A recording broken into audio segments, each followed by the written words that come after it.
This is the Galactic Starcruiser. By now, you know it'll be closing forever. We were lucky enough to experience its final days in operation. Does it live up to the hype? Stay tuned to see what we found aboard the Galactic Starcruiser.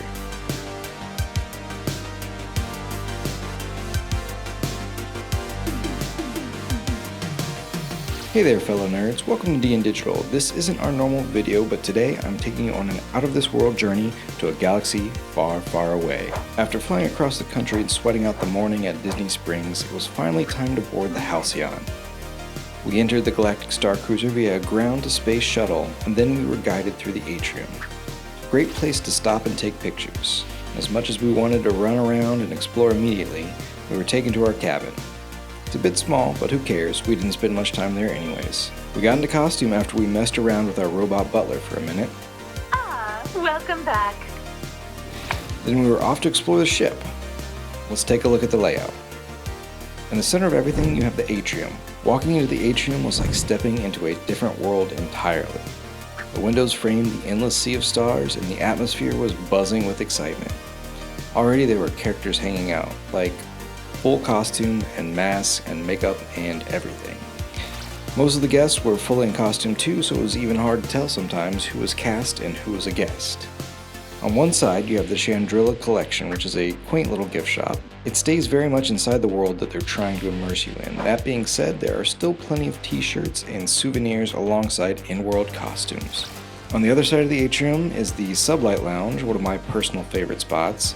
Alcohol was not included in the price of admission, but we ordered a beer and a cocktail right away. With beer in hand, I went straight to the front of the atrium to the bridge. The bridge is one of the few spots where you can interact with the ship and play games, so of course I tried to send the ship into hyperspace. What else was I supposed to do? Unfortunately, the playing games part doesn't start until after orientation, so the cast members all ran up to me and threatened to send me to the brig. I found out quickly that even cast members who were not part of the ongoing show were still very much in character.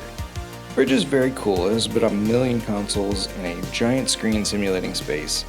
It's constantly changing throughout the trip to show different locations and the ships that were passing us. I mentioned areas where you could play games. The Sublight Lounge has a gaming table for a virtual sabacc. That's not part of the interactive story. The engineering room was full of devices and lights and all sorts of things to interact with. There are all sorts of things to download and fix that were part of different missions. I tried to access a restricted console and I was denied. One of the best parts of the whole experience started then, the story.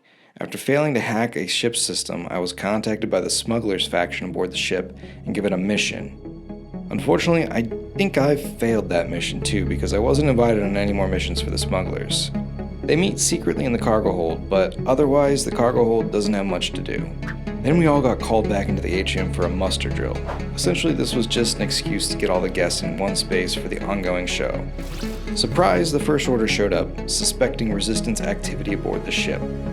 We got to meet all the characters here. Captain Kevin, the Pandoran captain of the Halcyon. Cruise Director Lenka Mock, Captain Kevin's right-hand person. SK-620, Lenka Mock's assistant cruise director. Sammy, the ship's mechanic. Gaia, a superstar singer aboard the Halcyon. Wraith Cole, Gaia's manager, also known as the smuggler who never called me back. Owani, the Rhodian musician who plays with Gaia. Sandro Alamander, a Mary Allen minstrel trying to impress Gaia with his music. And Lieutenant Harmon Croy, the leader of the First Order who's commandeering the Halcyon. And you have the Saja, which are secretly Force wielders. After the First Order boarded the ship, the guests were allowed to wander freely again, but mostly this was time to go interact with all the characters and move our story along. We got to speak with a few characters briefly, but they were swarmed with so many people that it was hard to get any real FaceTime in. After the atrium show, we had a nice dinner in the Crown of Corellian dining room. The whole trip is meant to simulate a cruise ship, but in space. The food was out of this world, it looked alien, but was super delicious, and during dinner, Gaia performed for us. It was actually a really fun show. Like, we thought it would be really corny and cringe, but the music was good, and the performance was exciting. I don't know, they did a good job. After dinner, we got to go back to the bridge. This time we were allowed to mess with the controls. There was a training on the bridge. which was just an excuse to play one giant collective game. There's like 40 people playing the same game at the same time, and it actually really worked. It was fun, and all the different stations all did different things. It never felt like any of the stations were repeats of the others. We went back to exploring, but apparently I did so badly at the smugglers missions that the First Order wanted to recruit me.